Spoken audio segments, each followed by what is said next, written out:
Hi, and welcome to this conference session. So this one's called 5 Tips for Editing Your Manuscript with the lovely Charlotte Maslen. I'll introduce her in a second. My name's Simone. I'm part of the Golden Egg social team that have put on this conference this weekend. Everything's been free, but if you would like to make a donation, or you're able to make a donation, there's a green button at the bottom for Seven Stories, which is the National Storytelling Centre for Children. So we're raising money for them this weekend. You'll also notice at the bottom of the screen there's an ask a question box. So if you do have any questions for Charlotte during the session, if you pop those in the ask a question box, the audience can also vote up those questions. So if there's a question you really want to hear answered, just vote that question up and we'll get to those at the end. So this session, Charlotte, not to make you feel nervous or anything, but this has the most registrations of all our sessions. So obviously people are really desperate to find out how to edit their manuscript. You know, it's such a key skill, isn't it, to get it ready to send out to agents, to publishers. So yeah, we're really looking forward to hearing your top tips. And I know the audience is in really good hands because you are an expert editor. So Charlotte is the Golden Egg Academy Director of Writing for Children and Young Adults, and she's also their marketing director.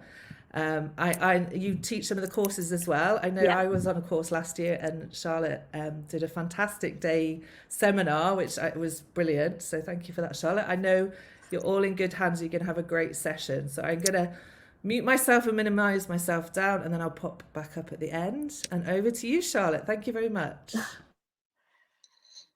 Hello, hi everybody, welcome. Welcome to my session, 5 tips for editing your manuscript for success. I can see lots of my writers here, so hello to you. I hope you've been enjoying the conference. I have got a PowerPoint to share, so I'm going to share that now. And also just to let you know that this session isn't about editing for syntax or examining your tenses, because while those things are crucially important, without the building blocks of story in place, they are redundant. And the building blocks of story are creating strong characters, the heart, the emotion, the conflict. And these are the components of the great story, one that pulls us in and stays with us for a long time, long after we've left the page. And so it's these that I am going to be focusing on today, is going to be that structural editing that you will be doing before you move on to the later copy edits. So that is what we're going to be talking about, and I'm going to do a deep dive into the 5 tips that I think will help you improve your manuscript for success. So I'll share my PowerPoint now. I do have notes as well, so if I'm looking down, that's because I'm looking at my notes. Okay, there we go. All right, let's get rid of my screen. Okay, so as I said, we're going to be looking today at the building blocks of story. And so as you edit, and this is what I do as I edit people, and also in the workshops that I run at Golden Egg, is we look at those building blocks first. And that's what we'll be looking at here today to help you edit your manuscript. Okay, so thank you for the introduction, Simone. As she said, I am the Director of Writing for Children and Young Adults at the Golden Egg Academy. And that means that I run the workshop, I run all the courses for the 12-month industry focus course. And I also do marketing as well. That's something that I've been doing for many years, so I'm now doing that for Golden Egg. But my primary focus is on story, is on the writers, and is on the editing. That is what I love. I have a BA in English Literature, an MA in creative writing. I've worked with many writers, and lots of writers that are either now being mentored or have gone on to publish. I don't know if Holly Rivers is here, but Holly worked with me before she got taken by Chicken House. And yeah, my passion is for creating great stories and for letting people bring out the great story they have inside them. And I believe everybody who we pick to come into Golden Egg and to, join the 12-month course, you all have a great story inside you, and it's our jobs as editors to bring that out. So with that in mind, tip number 1, starting in the right place. Okay, so what do I mean by starting in the right place? Well, the opening is so important because child readers are our harshest critics. If the opening isn't gripping, they will not read on. They will simply throw the book away and that is it. This is why my first tip for editing for success is revisiting your opening and ensuring you've started your novel in the right place. And what is the right place? Well, we often suggest that writers start at chapter 2 because we find chapter 1 is redundant. However, I think quite a lot of writers have heard that now, and increasingly they know that to start the story more quickly. So instead, I suggest that writers should start in the action, showing your characters in action, showing them doing something is happening. Okay, so a good example of a gripping first sentence that takes you into the heart of the action straight away. There was a hand in the darkness and it held a knife. Does anybody know what story that comes from? What opening line is that? I can't see you, so I'm hoping you've all put Neil Gaiman, The Graveyard Book. If you haven't read it, it's brilliant. And it has an engaging first sentence that draws us straight in. So really make sure as you edit your manuscript that you are starting in a place where that reader will want to read that first line, that second line, that third line, and keep reading and keep being involved in your manuscript. Okay, so let's have a look.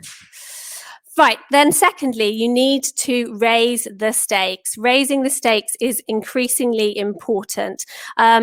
What do I mean by raising the stakes? I mean that you have an emotional pull for the character right from the beginning. I'm just reading a book at the moment by Sam Copeland, Uma and the Answer to Absolutely Everything. And we find out that Uma not only has lost her mum, that she died, and that her father doesn't speak, but he also communicates to her via notes. Straight away, the stakes are incredibly high. We want Uma and her father to be okay, and we're left with a question: how is that going to happen? So when you edit, have you raised the stakes sufficiently in the opening of your novel? To help with this, think about the following. Ensure the personal stakes for the protagonist are impactful enough so the reader is rooting for them right from the start. As I said, with Uma, of course, we're rooting for her. Not only has her mother died, but she now has a father who doesn't speak to her. Think about the wider societal stakes as well. So, example, Harry Potter. We're rooting for him because obviously he's being abused by his aunt and his uncle. He's locked in a cupboard. He's locked under the stairs. But there's also the wider societal stakes as well. What happens if Harry Potter doesn't defeat Voldemort? It doesn't just mean that he'll have to go back to his aunt and uncle. It means that the whole wizarding world will essentially be destroyed. So think about those personal stakes and then think about the wider societal stakes. Then thirdly, ensure the reader cares about the stakes. When we care about a character, we care about their life. Use the emotion and connections between the characters to create the emotional pull that's needed. So you need to make sure you start in the action, and you need to make sure you raise the stakes. And then you need to ensure that you have a very good inciting incident. And this inciting incident needs to occur very early in your novel. We are increasingly seeing that inciting instances are starting at the first chapter, sometimes at the second or third, but increasingly the first chapter. This is because, and I won't go into this in too much detail today, but the wider publishing world and the reduction in word count overall. So your inciting incident needs to happen very quickly. And this inciting incident, also referred to as the call to adventure, is the moment in the story when the adventure really begins. So prior to this, your protagonist is going about their normal daily lives. And then suddenly that changes the direction. Something happens that changes the direction of their lives. Suddenly they're on a very different trajectory. They're starting out on the adventure. So example inciting incidents is... Let's have a look. Harry finds out he is a wizard. Katniss's sister's name is drawn to take place in the Hunger Games. In Monsters, Inc., the arrival of Boo, the little girl, changes everything for the protagonist, Sully. And in The Wizard of Oz, a tornado transports Dorothy to a far-off land. And so it's really important to think about this inciting incident in your novel and to think about A, where it is, and B, where it is in the novel, and B, what it is. Okay, so for you now, I want to ask you all a question. Do you have an inciting incident, and when does it occur? me see if I can get back to you all. How do I turn off share screen? Can I do that? No, I don't think I can turn off share screen, so that's going to be a bit tricky, isn't it? I've just turned it off for you, Charlotte. Oh, you've just turned off share screen?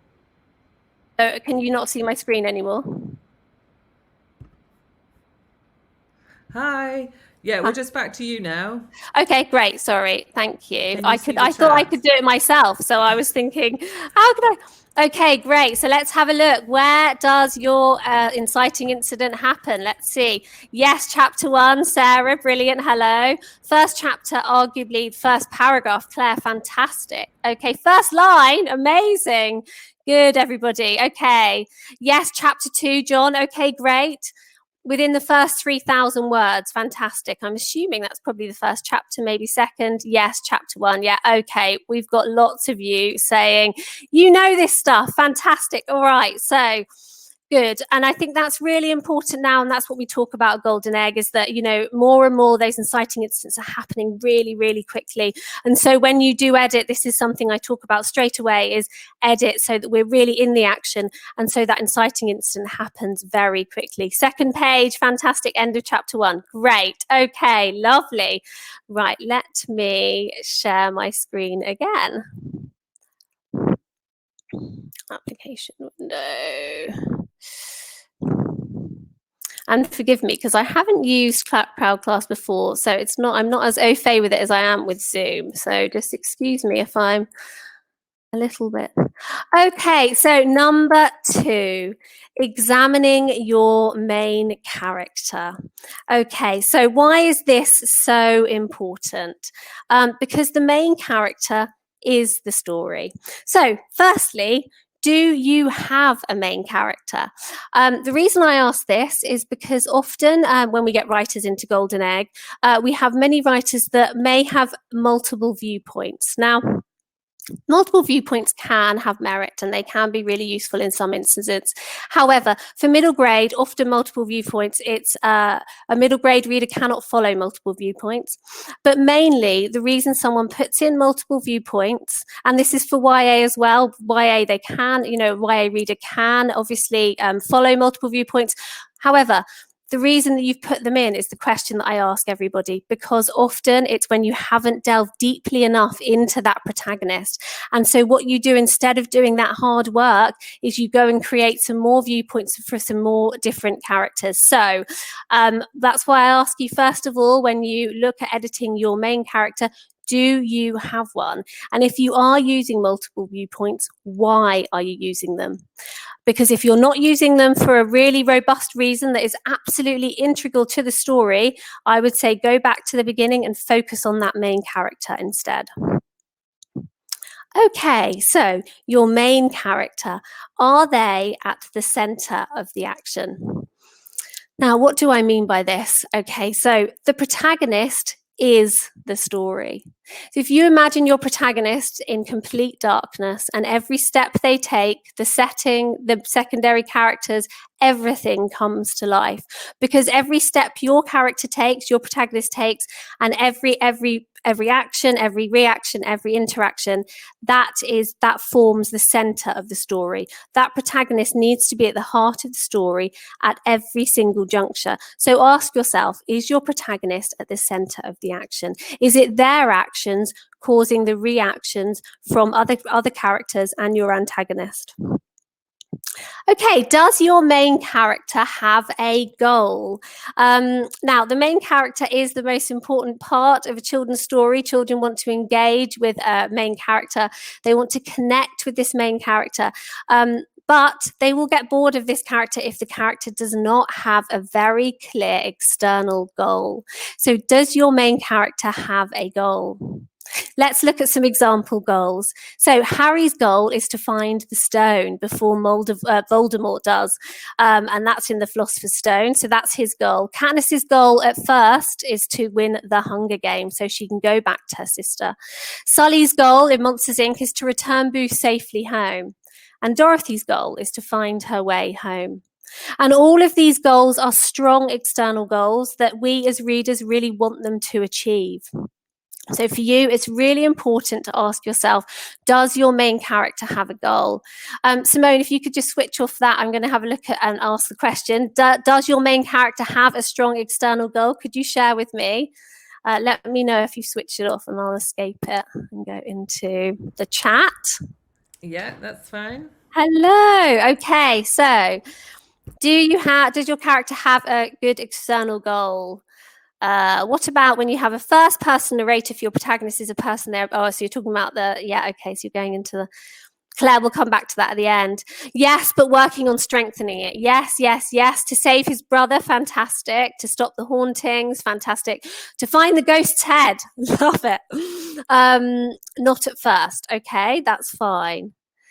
And sometimes that's the case as well. Sometimes, there isn't a goal at first, but the inciting incident should throw them off into the story adventure. And so very quickly, the reader does need to know what that goal is. If it is, like Dorothy, getting home, how is she going to get home? What is that goal? So have a think about that. If you haven't got that quite quickly, you do need to think about it, because that is an important part of the story. Yes, to stop an ancient curse from coming true, fantastic. To find missing magic, great. To save the world and her brother's life, okay. So as you edit, have a look at that goal and ask yourself that question. Do they have a goal? And is it very, very clear to the reader? Because when I read novels, I read many, many submissions to our 12-month course. And I have to choose the ones that I think have, that we think we can see a seed of something in. And often, characters don't have a goal that is very obvious. And that can make us second guess whether they're right for the course, because, you do need a character that has a goal. Hi, David. Great. Yeah, they do sound amazing, don't they? Fantastic. Okay. I'm going to share this with you again. All right. Oh, you can see my messy screen there. There we go. Okay. Oh, we've gone through that. Right, let's have a look. All right, so we've looked at your protagonist, and now let's look at the villain of the piece, the one we all love to hate, your bad guy, or as we editors like to call them, your antagonist. Are they antagonizing enough? Firstly, do you have a clear antagonist? Is there a force, a person, a monster, or an inner demon put there only to destroy that which your protagonist desires so much? Okay, so do you have an antagonist? Okay, and are they there on the page? If you're sure you do have an antagonist, are they on the page thwarting your protagonist at every step? To help with this as you edit, think about this simple rule. Is the protagonist taking 2 steps forward and then 1 step back? And is that 1 step back because of the antagonist or the antagonistic forces? Now, the antagonist might not be present on the page until the climactic chapters. For example, we do not see Voldemort until the end of the Philosopher's Stone. However, it is him and his minions thwarting Harry at every turn throughout the novel. So he is there even though he's not there. And this is absolutely crucial, because often I have writers saying, well, I do have an antagonist, but he turns up right at the end. Okay, where's the tension in the middle? Where's the tension in the beginning? What tension are we seeing here? We do need to see that push and pull between the antagonist and the protagonist right from the beginning. That is the spine of your novel. Okay, so you have your antagonist. Does your antagonist have a goal that is in opposition to your protagonist's goal? What do I mean by that? Well, quite simply, Voldemort wants to take over the world, but Harry wants to save the Wizarding world from his tyranny. Sully wants to put Boo safely back in the human world for her own good, but Randall wants to harm Boo so he can become the top scarer. So you see, their goals are in direct opposition, and this causes even more tension. Excuse me. I'm going to have some water. Okay. So, do you have an antagonist, and are they thwarting your protagonist at every turn? I'd really love to see your answers to this. This is something that comes up again and again as we edit novels at the Golden Egg Academy. So, Simone, I'm just going to go to the chat. Right, let's have a look. Okay, fantastic. Yes, but doesn't physically appear till later, but ever present. That's fine, John. Exactly as I said, they don't have to be literally there, standing in front of them, but they do have to be there. I think that's why we know about Voldemort's presence from the outset. Yes, exactly. And I use Harry Potter a lot just because Harry Potter is one that everybody does know. So that's why I use Harry Potter. If I talk about lesser known novels, you might not know them. Yes, menacing behind the scenes, fantastic. Great. Okay, so you've got the baddie there. All right, so but the MC and the baddie want to find the unicorn for different reasons. Exactly, that is absolutely brilliant. Often that goal is the same. They both want the Philosopher's Stone, but actually they want the Philosopher's Stone for very different reasons, and that's why Dumbledore made a clever trick whereby only Harry could get the Philosopher's Stone because he didn't want to use it. But they actually wanted the Philosopher's Stone for the exact same reasons. This is often the case, and this causes even more conflict between the antagonist and the protagonist. Can the antagonist be a circumstance? Right, my protagonist is a female in the 1930s, education being working class and the threat of war limiting her opportunities. Yes, so circumstance absolutely can be something that is an antagonist. But what I would ask you to do is to ensure that you feel that there is tension there at every juncture, every chapter. Is there a growing tension between the protagonist and the antagonistic circumstances with which she is working? Yes, but can I have two with one person, the human and the monster taken over from the brain? Oh my goodness, yes, absolutely. You can. Sometimes the antagonist comes from within. You still need the external antagonistic forces, though. Both want to destroy the memory machine, but for different reasons. Fantastic, great. Yes, but her allies are the antagonistic forces. Okay, good. I have an external antagonist, but also an internal one. Fantastic, great, yes.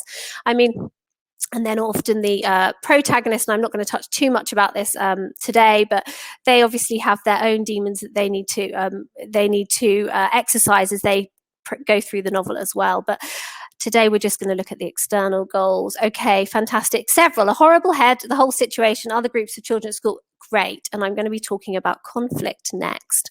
But this is, and I'm going to go back to my share screen. Okay, lovely. All right, let's go to slideshow. You don't want to see everything. Okay, so as I say, do you have one? Are they thwarting your protagonist? And does your protagonist have a goal that is in opposition to your antagonist goal? All right, next, 4, when editing. So we just talked about that. 4, when editing, always ask yourself, is there enough conflict? Because if you don't, we definitely will. And as I was editing Holly's novel with her, this is something we looked at together in the first first act. There wasn't enough conflict. So this is something that's really important. So is there enough conflict? Every action has an equal opposite reaction. Yes, I've been listening to the Hamilton soundtrack over lockdown. It's been fantastic. And that is what is in one of the songs. It is actually a quote from Isaac Newton, but it absolutely works here.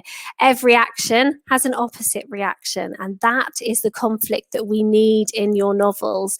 So you must go through and ensure that you have enough conflict there, because without conflict there is no tension. Ensuring there is tension right from the start and ensuring tension rises throughout the novel, culminating in the final battle between good and evil, is absolutely crucial. But, and this is where someone touched upon this in the chat, the conflict in your novel might not just come from the conflict between the antagonist and the protagonist. It can come from tensions rising between friends, family, society, nature, even technology. Why is my phone not working? Or why is Crowdcast not working for me today? This conflict shows the reader more about the protagonist character, and these conflicts serve multiple functions. So I'm going to give an example now. So and I'll ask you this at the end. So does every action your protagonist take have a reaction? I'd like to give you an example here. The conflict doesn't arise from the tension between the antagonist and the protagonist. So we're going to look at Finding Nemo. In Finding Nemo, Marlin, who is the main protagonist, I know we have Nemo, but I'm going to look at Marlin now. We see a number of conflicts rising at different times within the film, and each of these conflicts provides a chain of reaction that creates tension. Okay, so the background struggles that Marlin has to overcome is his wife and children are killed at the start of the film. Only one egg survives, and that is Nemo. So that's a struggle that is outside of the main story. It's actually backstory, but that brings us into the main story, and that's a struggle he has to overcome. He has to overcome trusting again, because he can't trust now that he knows his life can change in an instant. So situations and scenarios that test and reveal Marlin's character. Dory provides a constant battle to Marlin's mistrust. She is trusting and buoyant to a fault. This, coupled with her inability to remember, causes conflict throughout the film. But Dory isn't the antagonist. The antagonist in this is obviously the ocean and the inhabitants of the ocean. And they would come under the tension and suspense caused by the many dangerous inhabitants, the sharks, the jellyfish, the seagulls. They all cause tension and suspense. But Dory causes tension and suspense. Even when Marlin goes to take Nemo to school, his interactions with the dads, there's tension, there's action, there's reaction. Nobody is getting on with Marlin. And that is not just shown through the antagonist and the protagonist. That conflict is woven in through the film right from the start. So as you edit, ask yourself, do you have enough conflict? And so to look for this, you could do these things. Is there enough conflict throughout the novel, not just between the protagonist and the antagonist, but in all the relationships and situations? Don't make it easy for your protagonist. Make it difficult. Marlin is having a really hard time right from the start. Ensure the conflict is rising. The conflicts start off small and rise until the culmination at the end, when the final battle commences. And then to help with conflict, think about what your character is good at. What are they comfortable with? And then throw the polar opposite at them. Challenge them. How do they deal with it? Okay, so for you, I'm going to ask questions now. So I'm just going to come back to the chat. Do you think there is enough conflict in your manuscript? Where does your conflict start? And do you think you could add some more conflict in there? Let me just come back to everybody. Hello, right. Okay, so we've got the conflict from the antagonist, but what about the other conflicts in there? Yeah, I love Hamilton. Oh my gosh, if you haven't watched Hamilton, a brilliant display of protagonist and antagonist who are very similar and want similar things. Really, really good storytelling. Can the societal conflict delay the direct protagonist-antagonist conflict? Can it delay the I suppose it could do, yes. If it's part of the main conflict, it could do, yes. You keep throwing boulders at him. That's it, Bernie. Great. Just the protagonist thinks they might be getting somewhere, hit by another. 2 steps forward, 1 step back. Brilliantly. Do not make it easy for them at all. Fantastic. I thought I have enough, but now I've got some new ideas. Great, good, yeah. I mean, if you think, where can you put conflict? And conflict can come out of anything. People can argue about a pen or, anything. Anything can cause conflict. Initial conflict is prejudice, great, but main character soon comes after. Protagonist comes soon after she tries to overcome. Fantastic, okay. And with the prejudice, does her journey through the novel and that interaction between herself and the protagonist, does that then help with her overcome that prejudice, or how does that feed in? Was the conflict thrown by him right from the start? He believes it all stems from his own bad luck. Overcoming that is a big part of the development. Fantastic. Yes, great. So you're tying it into that internal journey. Great. Yes, from various sources, good to assess if it's not enough. Yes, life-threatening. Fantastic, Ramona. Just what we want to hear. Luke, yes, from the beginning, it's clear contextually there is conflict. Fantastic. This conflict is then thrust upon the protagonist. Conflict rises until the end. Yeah, and that's super important that conflict is rising. For Marlin, it starts off that he's just arguing. He's just not very funny with the dads. And then it ends with him having a huge fight trying to save his son. My protagonist was responsible for her sister's accident. Lovely. So that's a really interesting conflict to explore. And how does she overcome that? Because as writers and as editors, this is what we do. We look, when we edit to you, at how you are empowering that child reader. So how you empower the protagonist to overcome these challenges is how the child reader will read them, and therefore they will feel empowered through the characters in your story. And that's why it's so important for us to get this right. There are also minor conflicts as there squabbles. Yes, great. That's exactly what I'm talking about here. Conflict doesn't just come from the antagonist and the protagonist. I mean, look at Harry Potter and all of the conflict he has at every juncture. You have several streams of conflict. The internal voice, good, yeah, okay, good. That's just gone. They're shooting up so quickly. Every time MC thinks they've solved something, they realize they're wrong and have to restart the investigation. Oh, good. Well, that sounds good, but are they getting anywhere? Because you want to make sure they are getting somewhere, that you don't have to go right back to the beginning each time, because that could also cause the reader to be a little bit frustrated. So think about, are they getting somewhere slowly? Fantastic. I'm using different dialogue. Yes, great. So different dialogue can increase the conflict, and anything can increase the conflict within your manuscript. All right, so let me share my screen again.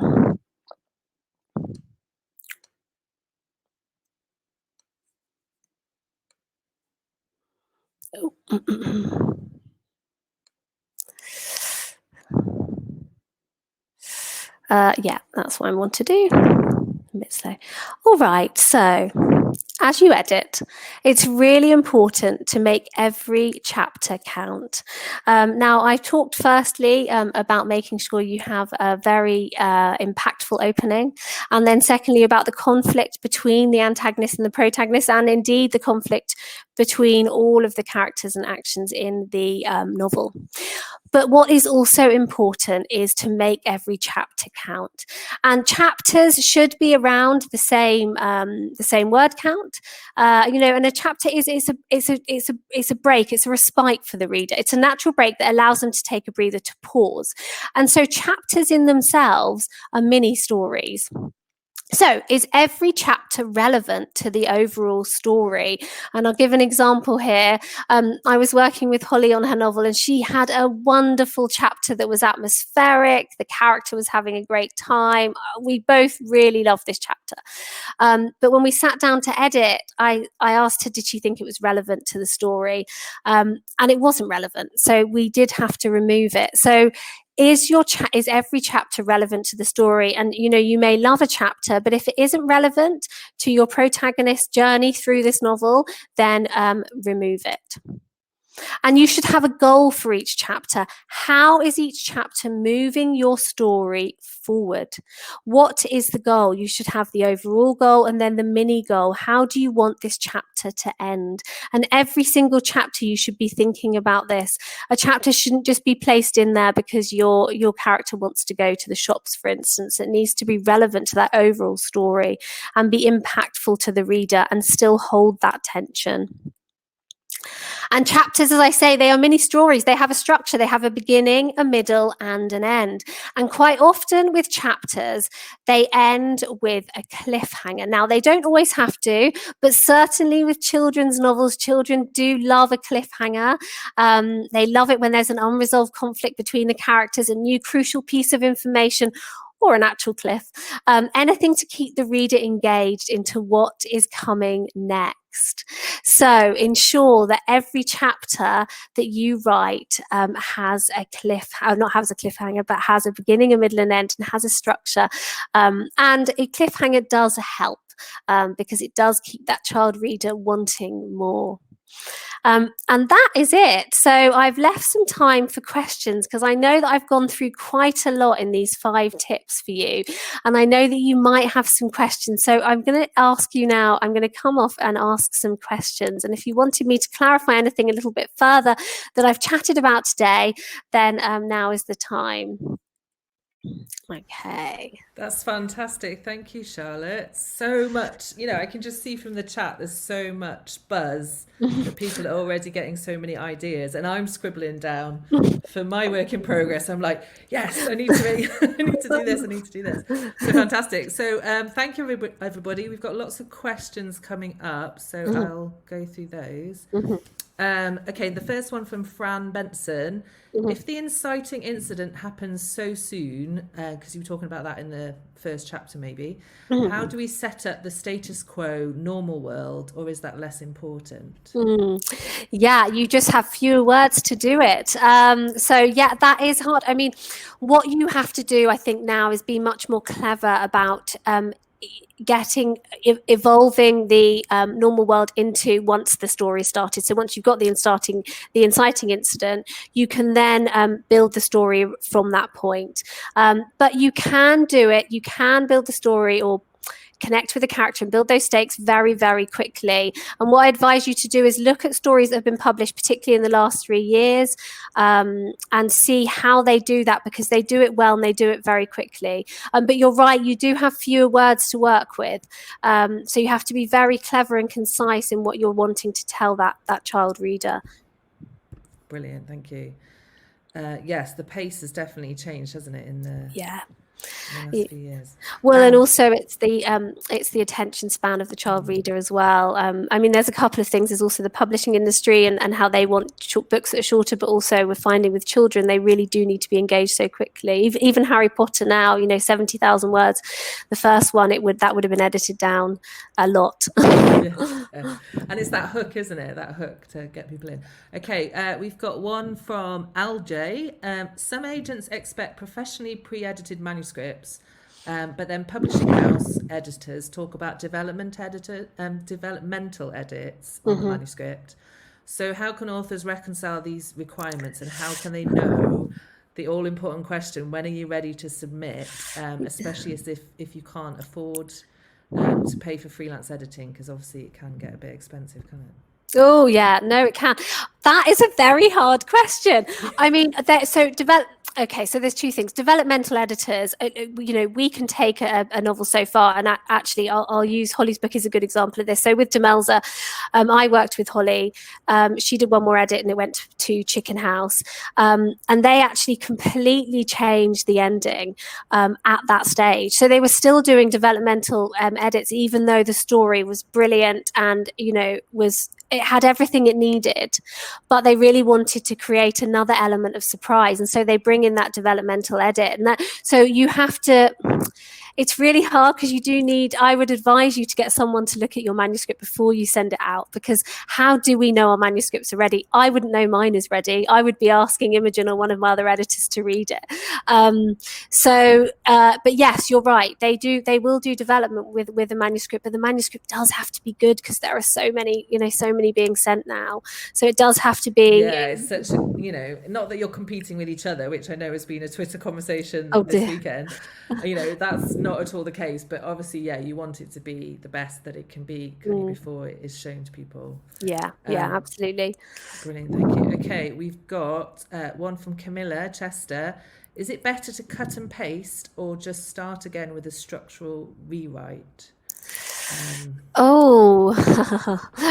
It's tricky. It depends how much you need to change. So it really depends on how much you are changing. If you feel that actually the entire novel needs restructuring, I would say go back to looking at a structure document first. Save the Cat. We use our own one in the Golden Egg Academy, but you've got Save the Cat. There are many you could use, and maybe write out the structure and then see what you have there that you can use and what you need to start again with.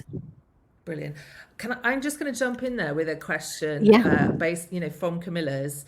So obviously a lot of people write in Word. There's other authors that write in like Scrivener and places like that, which, as an editor, have you found a difference? Like what helps writers to do that editing? That's a good question. I don't know, because they send it to me in Word, 12 points, double spaced, hopefully. So I haven't asked them that ever. That's a really good question. So I don't know who is writing in Scrivener. I mean, occasionally someone might say they're writing in Scrivener, but I couldn't tell you the difference, because I don't know which of the writers are writing in Scrivener and which are not. But that is a good question to explore. Well, yeah, because I write in Word, but I know that a lot of people, swear by other apps that it's easy to do the edit chapter by chapter. So if you want to comment in the chat about what you use, somebody's saying Scrivener is ace. It is. Scrivener is great. I've used Scrivener. Oh, sorry if somebody's having a difficult hearing me. Let me see if I can turn myself up a bit. Hopefully that's better. Sorry if you're having difficulty hearing me. Okay, so we've got a question from Boo. Can the goal change during the story? Yes. Yeah, absolutely, it can. And the goal might often change at the midpoint as well. So the goal, and I'll use Harry Potter again. So Harry, it doesn't immediately need to get the Philosopher's Stone. Actually, that doesn't come until the midpoint. So often the midpoint is a massive change for the character, where suddenly their goal does change. So yes, absolutely, the goal can change at the midpoint. and it likely does. Okay, brilliant, thank you. One from Leonie. What are some examples of effective multiple viewpoints that you've seen? Well, and this is a controversial one. I really like The Children of Blood and Bone, which is a YA novel, and she uses multiple viewpoints effectively and for a very good reason. So in terms of middle grade, I cannot think, and if anybody else can, of a good middle grade that uses multiple viewpoints, and that does go down to who we're talking to and how much information they can retain. So yeah, if you're looking at YA, I would say check out The Children of Blood and Bone. It is a bestseller and is going to be made into a film, so it's a good example to read. Yeah, I've seen some. Is anybody? Oh, Wonder, fantastic. Yeah, Wonder. Yeah, that's true. Yeah, fantastic. Yeah. Okay, we've got a question from Libby. How important is word count in YA and teen? Word count's really important at the moment. So if we just turn now to the publishing industry, we've talked about this a lot, how publishers will look at, the size of the novel, how big the novel is and how many words there are. And that, they may decide to take it or not to take it based on that, because that will define how much the print cost is. So really now we are looking at, YA novels with, fewer words, than 80,000. Certainly, 70,000 could be a good word count. But yeah, the fewer words, the more concise, the better. I'm just putting my mic on mute when you're talking because my laptop is the fan's going. So if you can hear a whir, it's my fan. Just so I write, but I also work for Firefly Press, an independent publisher. So I'd say that thing about the cost of books, that the more paper you use, the more expensive, and like profit margins are so tight. It is, obviously it's not the biggest consideration, but yeah, it's definitely a consideration. Yeah. With profit margins and all that. Okay, we've got a question from Louisa. Can you have too much conflict and end up with a story with no quieter moments and is a bit exhausting to read? Yes, you absolutely can. So these tips could have gone on forever, but I could only choose 5, the most important 5, I think, because they're the ones that I see and identify with when I'm reading all of the manuscripts I receive. But absolutely, you need that downtime for you to be able to connect with those characters and for them to be able to connect with each other.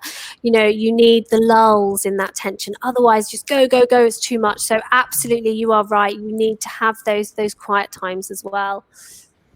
Brilliant. Thanks for that question, Louisa. Okay, Liz is asking, how do you feel about an inciting incident that happens off the page? It's an interesting question. If it's an inciting incident that happens off the page, it's probably backstory. So does it happen before the story begins, in which case it's backstory, then it's not the inciting incident. If it happens off the page and I don't know, how would it happen? Does it happen with other characters? I probably need to talk to you a bit more about that. Might be interested to see what you're thinking there. But yeah, I would say, if it's not happening on the page, maybe it isn't the inciting incident. Or if it's happening before the story, which sometimes people have, that means it's backstory. So we really need to think about what inciting incident we can put in those first, chapter or 2, so that you do have something on the page the reader can instantly connect with. And then also we're signposting to the reader. We're telling them this is the story, this is the adventure you're about to go on. So it's really important to have it there. Bernie, I love Patrick Ness as well. Monster Calls is one of my favourite books. Oh yes, that's such a good one. Okay, we've got a question from Rekha. I'm not sure if I've said that right. What's the ideal word count for upper middle grade, and how do publishers feel about including a few illustrations? 50,000 probably, I'd say, for middle grade. As I say, it does really depend on the manuscript and various things, but if you're asking for, I'd say 50,000. And illustration, so normally a publisher will couple an illustrator with a novelist. I mean, some novelists do it themselves, obviously. I think Cresta Cal, and so some of them do, but yeah, absolutely, you could, if you had illustrations, that would be great. But what I would say is primarily the publisher will want to look at the story first and then the accompanying illustrations later. So I'd focus on that story first. There does seem to be a trend, doesn't there, for more illustration in middle grade. I know Barry Cunningham, I heard him talking about that. That, there's some really interesting books coming with lots of illustration. I know I've just read the Adventures on Train series by M.G. Leonard and Sam. So, that's got a lot. Okay, a question from Dot. Picture books are less likely to have an antagonist, although the main character still faces obstacles. Would you still recommend an antagonist in a plot-strong picture book? No, so I'm not talking about picture books here. So really 7+ is what I'm talking about. I mean, Peppa Pig, there's no real antagonist either, and we all love Peppa Pig. It's not, so I would say in picture books, there doesn't always have to be an antagonist at all. Yes, there can be, but picture books is very different. And as I say, I'm not really talking about picture books in these tips. Although obviously, the craft of story, the tips will help everybody, but specifically for picture books, you don't need an outward antagonist. Fantastic, thank you. Okay, question from Dan. Would you recommend we use prologues for the inciting incidents? And are there examples of when this has been done well? Oh, prologues. We get asked this. We get asked this all the time. We discourage prologues. Now, I know that now I can see the chat is going to be filled with people saying, look at all these great prologues. And there are some great prologues and epilogues. But it's the same with the multiple viewpoints. Why are you having the prologue? Why can't you bring this into the first chapter? I think that often a prologue is when we're showing something that isn't connected to that protagonist. So it's something that's happened, maybe, I don't know, one I read recently, a wolf comes and does something and then the magic happens and then we're in with the protagonist. But actually, we don't need to know that. You can interweave that into the novel. And so therefore, do we really need this prologue? Often we don't need a prologue. So I would discourage prologues, but in some instances they can work well. Oh, I can't hear you at all. I put myself on mute, sorry, because I'm my fan. Thank you for that. Just going back to the point about the middle grade word count, I noticed somebody, a librarian, and I've lost it now, Tanya was saying, please remember not all readers of the same age have the same reading stamina. Yeah. As a librarian, I really need some shorter books to encourage less able or reluctant readers. So that's, there's obviously a market there, isn't there, for lower word count middle grades.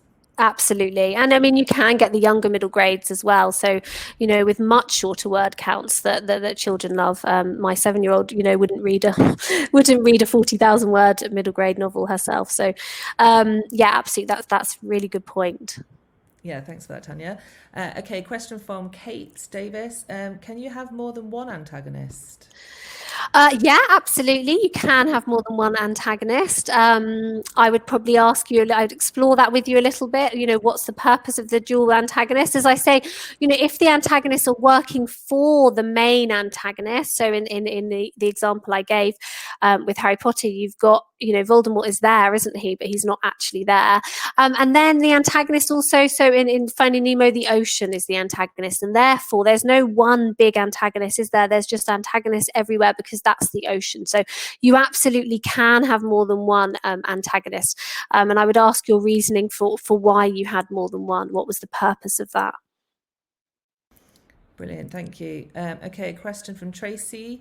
You mentioned how much of the action, conflict, tension, etc. is now being written from the very first word in a story. Do you think this is a trend? Might we go back to gentler build-ups and stories in the future? I think that this is a reflection of society now and a reflection of our use of technology. And interestingly, Simone, when you brought up the fact that we're using much more pictures now and actually children are loving the more graphic novels, and this is a reflection of attention spans and where we are now with children. And I don't see that changing. I don't see us going back to a slower paced, gentle build up. I think that we are going to stay where we are for some time. And I don't, because I think technology is going to keep getting faster and faster, and therefore this is what our children are used to. Sorry, good. Yes, I agree. So a question from Pete. If the protagonist is at the centre, does that mean first person is the best narrative style? No, not always. That's a really good question, Pete. Thank you. So no, not always. It's not always the best at all. You know, close third person is also really really worthwhile, and there are reasons for doing both. But being close to the protagonist, certainly in the literature we're seeing now being published, that is really important. We're seeing fewer texts with omniscient narrators. I mean, there are some, obviously, with Jan, I'm talking about children's books here specifically, but there are fewer, and that's because children want to connect with that protagonist, and the way you do that is by writing close third or first. But yeah, so you don't need to write in first person, though, no. Brilliant. Okay, a question from Rachel. Sorry if it's echoing, I can hear myself echoing. Do main characters have to have a strong external goal? Could it be an internal goal? Now, I know we do a lot about that, don't we? We do, because we also talk about the internal goal as well. So you do need an external goal, really. You know, some. I mean, I know. Generally, rule of thumb is yes, you have an external goal and an internal goal. If you have an internal goal, where is the external conflict? So generally, there does need to be an external goal as well as the internal goal, because most novels have an internal goal without them realizing it. So the book I gave, the Uma and the Answer to Absolutely Everything, which is a young middle grade, and it's great. You know, she has an external goal which comes a bit later. She needs to save her father's house; it's going to be taken. But obviously, the internal goal for her is, how is she going to reconcile the death of her mother? That's there, but without the external goal, we don't really have that story drive. So we do often need that story drive. And I know with YA, we're definitely more focused on the internal and how the characters feel and exploring those feelings. But we still need some sort of external goals, even with quiet novels. Oh, can't hear you. Sorry, I keep forgetting to turn it. I think my fan's slowly dying down. Okay, a question from Vicky. For young adult, is it okay to have two antagonists, one personal and one societal? Oh, yes, of course. Yeah, so you could have like the bully. So with Harry Potter, you've got Voldemort, and then you've also got Malfoy. So yeah, absolutely. You're just bringing in another layer of conflict there. So yes, of course you can. Yeah. Brilliant. Sorry, I missed one from Carolyn there. My chapter lengths vary. Is this a problem? No, it's not a problem, but generally they should, be. Generally, rule of thumb is similar word counts for chapters. That's because children like to be used to something. They like to know what's coming. So with the chapter lengths, you try and keep them generally around the same length, but that's not always the case. Rooftoppers, we're just reading that, and that's got a longer chapter that's lasted a lot for many pages, and there's a reason for that. So generally yes, but sometimes no. Helpful, I know, but rules can always be broken. That was a very diplomatic answer. Okay, from Katie. Katie's asking, do you feel that catering to shorter attention spans reinforces shorter attention spans? Is there any room for a more old-fashioned book in the current children's book market? I mean, there are some longer and quieter novels out there. Yes, they absolutely are, of course. But there are fewer, and they are harder to get published and harder to get picked up. So yeah, it's a difficult question to answer, because yes, we do need to be catered to the children of today, and whatever that is, whether we agree with it or not, publishing a longer novel won't stop the fact that they're using technology, but rightly, there is a place for the quieter, longer novels that children will still enjoy. Lots of children will still enjoy, but yeah, as I say, there'll just be fewer. Brilliant, thank you. I've just noticed in the chat somebody's asking, you were mentioning a book title, Uma and Oh, they didn't catch the whole yeah, title. Uma and the Answer to, I think it's Absolutely Everything. Yeah, Uma and the Answer to Absolutely Everything by Sam Copeland. He also did Charlie Changes into a Chicken, which is a very good example of looking at anxiety and the way that it's woven into an external storyline. It's absolutely brilliant. So, and that's targeted at younger middle grade. So, do read that if you would like. Yeah, that's a great one. It's so great, yeah. Yeah, really good. Okay, Carly is asking, when it comes to an opening, how do you balance that with a potentially big character arc? And she's put in brackets, goal changing. Okay. How do you balance what the shorter openings and the snappier openings with a big character arc? Yeah, I think that's what you mean, Carly. Is that what you mean? If you want to clarify that, you can add it in the comments. Potentially big.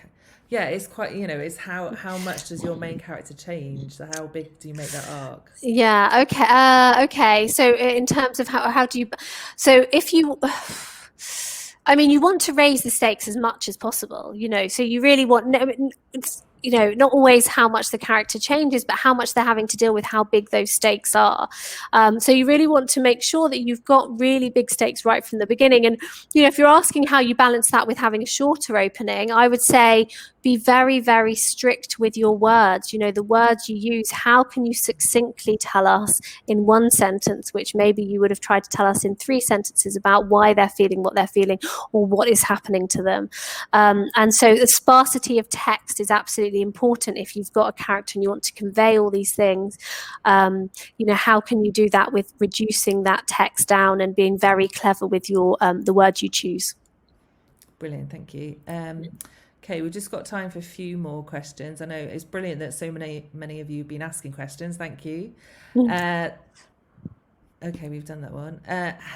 From Hillary, how do you and your editor balance following the rules with being new and exciting? Yes. Well, this is a really good question to answer, isn't it? It's there are the rules of story, and the rules of story come from the very heart of who we are as human beings. Okay, so we all tell ourselves stories all the time, and stories follow a structure because this is a structure we know and are familiar with. So those rules, as long as we know them, and that's what we look at in Golden Egg, and that's what we discuss, then we can look at how we can make the story very different. So, for instance, you wouldn't now write a fairy tale. You wouldn't write something that was like a fairy tale longer. You'd write Shrek, which tips fairy tales on its head. So you'd just be clever in the concept. The story is actually the same. What they're trying to say, how it begins, how at the middle, the end. But be clever with that concept. How can you turn something that's like a fairy tale that's maybe dated somehow and make it fresh and up to date? So does that answer the question? Yeah, that's great. Okay, this is an interesting one from Andrew Hicks. Chapter titles versus numbers. So, and then patterns in chapter titles. So he's mentioned Francis Harding's Fly by Night, A is for arson, B is for blackmail, etc. Yeah, I mean, you can do either. It's lovely when you do have titles that signify something in the chapter. What I would say is if you are going to do that, you can make it relevant, so relevant to the story. And if you want to do it, so it's cleverly interwoven with the story and how the progression of the story. But you can also just do chapters. That's absolutely fine as well. Younger children might like a chapter title and they might not mind, so I think it's whatever you feel works for your story. Come off mute. Okay, I think we're going to have to wrap it up now. I know there's lots more questions. Somebody has asked, or Maggie's asked about copies of the slides. So just to say, this is recorded, so you can go back and watch it again. I think it's going to be up here sort of indefinitely, and I have a feeling they're going to go on the Golden Egg YouTube channel as well. Yeah. So yeah, no worries. If you want to watch back and make notes and all the rest of it, you've got plenty of opportunity to do that. So thank you so much, Charlotte. I mean, there's questions there we didn't get around to, so I'm sorry if we didn't get around to your question. But yeah, amazing session. So many tips, so much advice, so much to think about. and I'm sure there's going to be lots of people going away and madly editing and writing. So thank you so much for joining us. I want to thank Vicky as well in the backstage, Thanks, Vicky. and the social team and all the people on the other channels, for all your hard work. Just to remind you again, if you are able and you'd like to, there's a green box at the bottom that you can make a donation to 7 Stories, which is the National Children's Storytelling Centre. It's a really great place. There's going to be a session after this, or sometime this afternoon, about their archives. So I'm sure they'd appreciate your support. Charlotte, do you want to tell them? You're on Twitter, aren't you? Is there anywhere else they can find you? Yeah, I'm on Twitter. If you have any questions about editing of the Golden Egg Academy, you can email me, charlotte@goldenegg.academy.co.uk. And Imogen is running a masterclass on the 8th of Feb. So if any of you wanted to come to that, I would thoroughly recommend that. She will be giving you tips for publishing in at the moment. So in the pandemic and what publishers are looking for. So, but yeah, you can find me on Twitter. Please do come and say hello, and do email me as well, because I love to hear from everybody. And I hope it was useful. There was so much more I could say. It was difficult to narrow it down. So I hope it was useful for everyone. Brilliant. Thank you so much. Thanks, Thank you for coming. Just pop your thanks to Charlotte in the chat as you go. And then I'm going to end this session. Thank you so much, everybody, for joining us. Thank you so much, Simone. Enjoy the rest of Honk Friends. Thank you. Bye, everyone.